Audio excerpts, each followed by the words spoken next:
সাধারণ মানুষের মতো তারা আমাদের মাঝেই হাঁটে, কিন্তু চলাফেরা করে যেন কেউ তাদের স্পর্শই করতে পারে না। পৃথিবীর সবচেয়ে ক্ষমতাধর নেতারা শুধু সুরক্ষিত নন, তারা আড়ালে লুকানো, বহু স্তরের নিরাপত্তা, প্রযুক্তি আর ভয় দিয়ে তৈরি এক অদৃশ্য দেয়ালের পেছনে। কিম জং উনের রহস্যময় চলাচল, শি জিনপিং এর অ্যালগোরিদমিক নিয়ন্ত্রণ কিংবা ভ্লাদিমির পুতিনের অদৃশ্য দুর্গ, সবকিছুই যেন বাস্তবের চেয়ে বেশি সিনেমার মতো।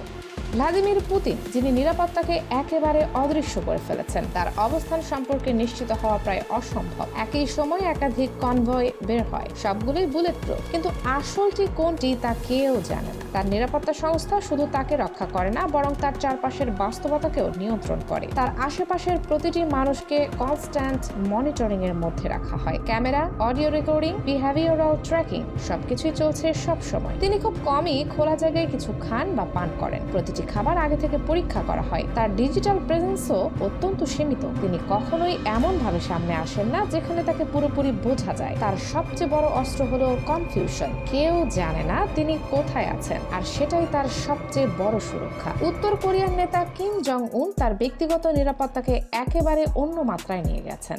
ইয়ং এর প্রায় ফাঁকা রাস্তায় যখন একটি বুলেট প্রুফ গাড়ি ধীরে ধীরে এগিয়ে যায়, তার পাশে সমান তালে দৌড়াতে থাকে একদল বডিগার্ড, সবাই একই পোশাকে, একই গতিতে। এটা শুধু প্রদর্শন না, এটা সার্ভাইভাল স্ট্র্যাটেজি। তার যে কোনো পাবলিক অ্যাপিয়ারেন্স এমন ভাবে সাজানো হয় যেন বাস্তব আর ইলিউশনের সীমা মুছে যায়। কিম কখনো একা ভ্রমণ করেন না। একই সময়ে একাধিক কনভয়, একাধিক এয়ারক্রাফট, এমনকি ডেকয় ভেহিকল পর্যন্ত ব্যবহার করা হয়। কেউই নিশ্চিতভাবে বলতে পারে না তিনি ঠিক কোনটিতে আছেন। তার নিরাপত্তার সবচেয়ে ভয়ঙ্কর দিক হলো অবিশ্বাস। তার খাবার পরিবেশন করার আগে একাধিকবার পরীক্ষা করা হয়, এমনকি রান্নার লোকেরাও আগে থেকে জান না তিনি কি খাবেন। তার আশেপাশের প্রতিটি মানুষকে শুধু ব্যাকগ্রাউন্ড চেক না, বরং তাদের পরিবার পর্যন্ত যাচাই করা হয়। যদি স্লাইটেস্ট সন্দেহও তৈরি হয়, তাহলে ফলাফল হয় দ্রুত এবং নির্মম। কিন্তু এখানেই শেষ না। চীনের প্রেসিডেন্ট শি জিনপিং তার নিরাপত্তাকে একেবারে ভিন্ন পথে নিয়ে গেছেন প্রযুক্তির মাধ্যমে। তিনি শুধু একটি কক্ষে প্রবেশ করেন না, বরং তার জন্য পুরো পরিবেশ আগে প্রস্তুত করা হয়। তার আশেপাশের প্রতিটি মুখ, প্রতিটি ক্যামেরা অ্যাঙ্গেল, এমনকি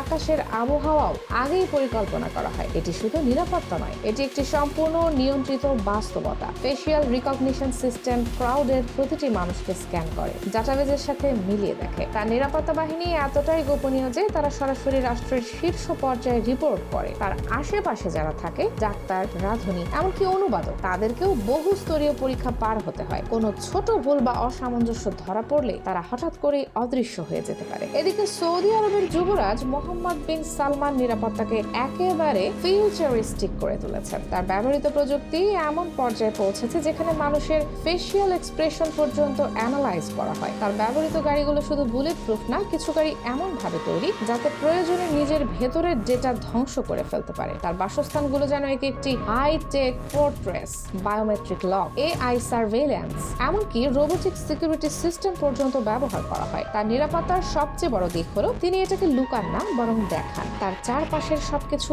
এমন ভাবে সাজানো হয় যাতে সবাই বুঝতে পারে তার কাছে পৌঁছানো প্রায় অসম্ভব। তার প্রতিটি পাবলিক অ্যাপিয়ারেন্স আসলে একটি মেসেজ, পাওয়ার, কন্ট্রোল এবং ডমিনেন্সের। তুরস্কের প্রেসিডেন্ট এরদোগান তার নিরাপত্তা ব্যবস্থা নতুন ভাবে সাজান 2016 সালের এক ব্যর্থ কপ অ্যাটেম্পটের পর। সেই ঘটনার পর থেকে তার প্রতিটি মুভমেন্ট অত্যন্ত সতর্কতার সাথে পরিকল্পনা করা হয়। তার কনভয়তে থাকে একাধিক আর্মার্ড ভেহিকল, হেলিকপ্টার সাপোর্ট এবং কাউন্টার স্পিনার ইউনিট। তার এয়ারক্রাফটও সাধারণ না, এগুলোতে থাকে অ্যাডভান্সড অ্যান্টি মিসাইল সিস্টেম এবং এনক্রিপ্টেড কমিউনিকেশন। অন্যদিকে ইউক্রেনের প্রেসিডেন্ট ভ্লাদিমির জেলেনস্কির নিরাপত্তা একেবারেই আলাদা। তিনি একটি চলমান যুদ্ধের মধ্যে নেতৃত্ব দিচ্ছেন। তার অবস্থান কখনো দীর্ঘ সময়ের জন্য এক জায়গায় থাকে না। প্রতিটি মিটিং, প্রতিটি যাত্রা, সবকিছুই পরিবর্তিত হয় নিয়মিত। তার নিরাপত্তা শুধু প্রযুক্তির উপর নির্ভর করে না, এটি রিয়েল টাইম ইন্টেলিজেন্স এবং কনস্ট্যান্ট মুভমেন্টের উপর নির্ভরশীল। সব শেষে দেখা যায় ক্ষমতা যত বড় হয়, ভয়ও ততটাই বড় হয়ে ওঠে। এই নেতারা শুধু নিজেদের রক্ষা করছেন না, তারা এমন একটি ইমেজ তৈরি করেছেন যেখানে তারা